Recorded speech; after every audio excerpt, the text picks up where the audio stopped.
Je t'amène des nouveaux paniers. Merci, super. Hop, celui-là je te le Très pose beau. là. Voilà. Voilà. Parfait. Donc nous allons Le marquer petit, tout ça. là.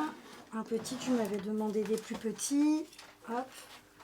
Et voilà. Super. Alors l'idée c'était de faire des paniers qui soient tous à peu près différents. Enfin vraiment de proposer aux gens des formes avec des couleurs très différentes. Et c'est pour ça que je travaille l'osier brut. L'osier brut, c'est l'osier avec l'écorce. Et ça me permet d'avoir des belles couleurs, comme on peut regarder sur celui-là.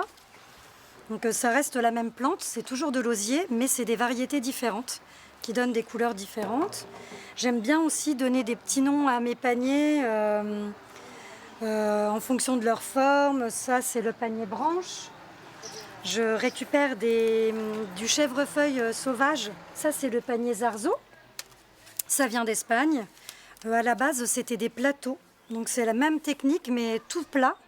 Et on l'utilisait pour faire sécher les petits crottins de chèvre dessus. Et voilà, je ne sais pas qui l'a transformé en panier, mais en tout cas, je l'adore. J'aime beaucoup parce que souvent les gens me disent que ça ressemble à un panier un peu japonais. C'est très japonisant avec les petits nœuds japonais qu'on a ici. Et puis tout ce côté un peu simplifié, épuré. J'aime beaucoup aussi, ça change. Des vanneries tressées, très très serrées. Il y a le panier, le cabas galicien pour faire les courses. Parce que j'aime bien que ça soit joli, mais il faut aussi que ça soit pratique. Puis on a aussi le panier bohème. Ça en plus c'est sympa parce qu'on peut faire des formes très différentes, mais avec la même technique. Donc c'est super. J'aime bien faire des paniers où on peut y glisser aussi plein de bouteilles. Enfin voilà, comme ça fait un petit peu panier à bouteilles. On peut mettre aussi le petit pique-nique. Oui, super. Merci. Vas-y Laïla. Il faut mettre... Tu vas en chercher une autre Marius? Alors là, avant, on regarde la courbe, tu vois. Hop, la courbe, on la met bien. Voilà, et maintenant on peut enfoncer. Très bien, super. Comme ça, on sert, tu sais, tu sers bien, tu fais un truc costaud chez costaud. Il y en a certains qui sont plus aplatis que d'autres. J'imagine qu'après on va les... Celui-là, il est un peu limite. Est-ce qu'il y en aurait un autre, par exemple, de brun, encore grand et joli? Voilà. Alors, on va commencer par les plus fins et les plus petits. Parce qu'on va commencer à tresser le bas de la cabane. Yanis, Donc on prend des brins que vous pouvez trouver comme ça, quoi. Vraiment. Ouais. Alors je vous regarde, montre. regarde. Hop, alors. Donc on plante, pareil. Je vous montre et après vous faites, ok? Oui, oui. Je plante. Ouais, j'ai vu.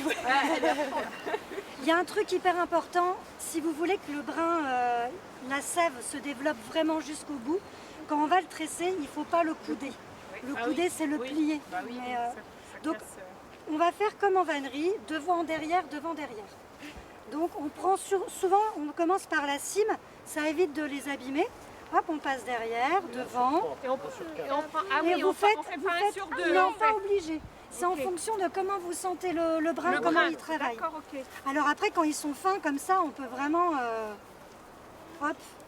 Et puis, si vous voulez, vous pouvez vous amuser à le replanter, hein. Ça marche très bien, il n'y a pas de problème, quoi. Au début, c'est encore très lâche. Plus on va en mettre, plus la cabane va se structurer et... Tu vas le prendre, voilà, ouais, d'accord. Non mais c'est pas grave ça, apparemment. Vous faites le bas. Bah, petit à petit, vous allez monter, hein. Allez, j'en mets un dernier, puis ça devrait être bien. Après, il va falloir venir tresser pas mal là, devant. Tu le sais, il ne faudra pas oublier de venir tresser là, devant la cabane, devant l'entrée. Voilà, j'en ai sauté un parce qu'il n'était pas assez sûr. Et si vous avez du mal à faire le dessus, n'hésitez pas à rentrer dans la cabane. Puis moi, je peux les tresser. Voilà. Est-ce qu'il est assez gros? Vas-y, essaye, Jean-Pierre, de le... Ah, c'est pas mal, ça nous a fait quand même... si, tu vois. Et celui-là, il est plantable ou pas celui-là? C'est un reste Non, des c'est gros là, de la celui-là. petite saule. Ouais, ok. c'est l'osier sauvage. Faire peut-être un comme ça. Ouais. Ça va les gars? Je vais te les laisser le planter après. Je serais redescendue par là. Ah oui, pour que ça soit plus court. Non mais parce que là, oui, tu vois, il y a un Ah oui, t'as raison, c'est très bien ça. Hop. N'hésite pas à faire devant, derrière encore un petit peu pour que ça se consolide bien, quoi. Regarde si il est gros.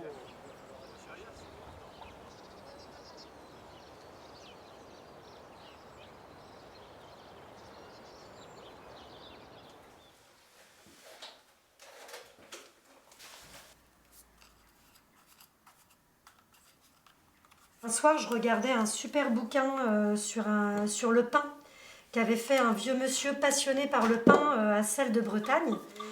Et dans ce livre-là, il y avait plein de bannetons en fait. Et ça a été comme un déclic. Bah tiens, c'est ça que je vais faire des bannetons pour les boulangers. C'était juste la première idée de base, faire de la vannerie quoi. Voilà, donc j'ai commencé à potasser là-dessus et puis je suis partie faire un stage ou deux pour me dire quand même, bah, aller voir, aller me tester, est-ce que ça me plairait? Et sur la route, j'appelle ma maman pour lui donner des nouvelles. Et je lui dis, ah, je pars en stage vannerie. Elle me dit, ah, c'est drôle. Je lui dis, ah bon? Bah, je lui dis, mais pourquoi? Enfin, elle me dit, bah quand même, à la maison, on a plein de paniers, enfin, ton grand-père, ton oncle. Et en fait, je ne savais pas du tout, moi, que j'avais des gens de ma famille qui faisaient de la vannerie, mais utilitaire, hein, pour la ferme, c'était des paysans. Et en fait, ça m'a vraiment confortée dans l'idée que ça m'intéressait. Et puis les premiers stages se sont bien passés, ça m'a plu. Et donc je me suis lancée. Je me suis lancée en cherchant aussi du coup plein d'objets sympas à faire, quoi. Pas forcément des bannetons.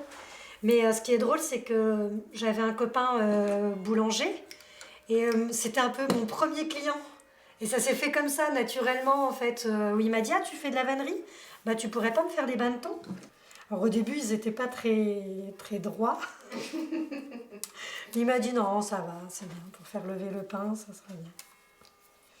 Voilà, c'est comme ça que m'est venue l'envie, en fait, de faire de la vannerie avec ce magnifique livre sur le pain, quoi.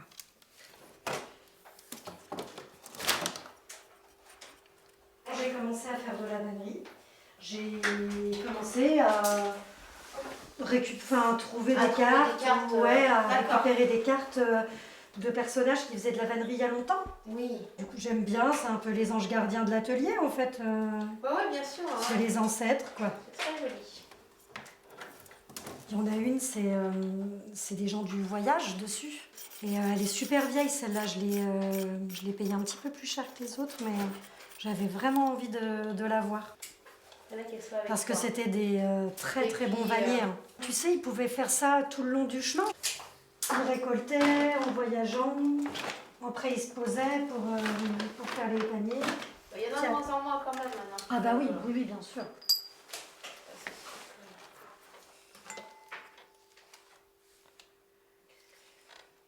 Puis après, elle faisait le porte-à-porte, quoi, pour voir si les gens avaient besoin de paniers.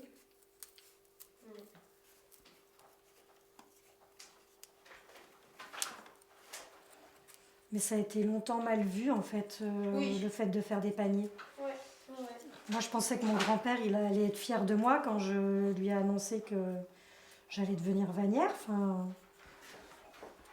Oui, Et il m'a dit... Bon. Il a utilisé un patois vosgien en me disant... tu comprends pas.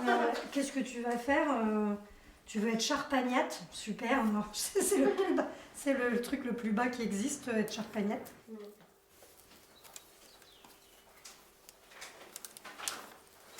Les petites mangeoires pour les oiseaux. Donc, je travaille avec des amis céramistes. Là, c'est Céline Guenoux à Lauzac. Elle me fait des petites poteries et je les habille de plein de manières différentes. On en verra peut-être d'autres à la boutique. Avec Lara, on fait aussi plein de suspensions pour les plantes. Toujours moitié céramique, moitié vannerie. Là, on travaille sur des choses un petit peu plus artistiques, comme des formes un peu plus utilitaires, mais avec vraiment un côté artistique en plus. Je travaille aussi des luminaires. On est en train de faire des luminaires moitié vannerie, moitié poterie.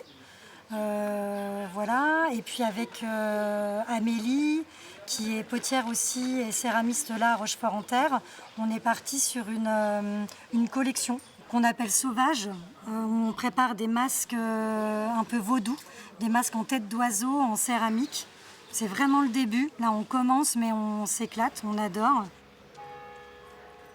J'ai aussi bossé pour donc un institut de beauté et de soins sur Vannes, où la dame, la cliente avait envie de créer comme une sorte de cocon un petit peu au-dessus de sa table de massage. Et ça, pour moi, c'est vraiment génial. C'est des pièces uniques, des grosses pièces. Je me suis inspirée du tressage en nid d'oiseau qu'on a avec le panier nid. Et puis les projets futurs, c'est de travailler le bambou pour pouvoir faire des structures beaucoup plus grandes. Les brins d'osier, ça reste 3,50 m, 4 mètres grand maximum. Ça sera pas du vivant comme l'osier vivant. Mais l'idée, c'est de pouvoir apporter des grosses structures, que ce soit des dômes, des tunnels, avec le bambou. En plus, c'est une plante qui pousse de plus en plus autour de chez nous. Il y en a pas mal. C'est même un peu envahissant. Donc là, j'ai même des amis qui ont une oseraie, enfin pas une oseraie, mais une bambouseraie où ils sont un petit peu dépassés. Donc ça serait l'occasion de récupérer du bambou et puis de se lancer là-dedans. Mais pour les festivals aussi, peut-être, des spectacles, enfin, trouver des nouvelles perspectives, des nouvelles portes, autres que peut-être l'artisanat pur et dur.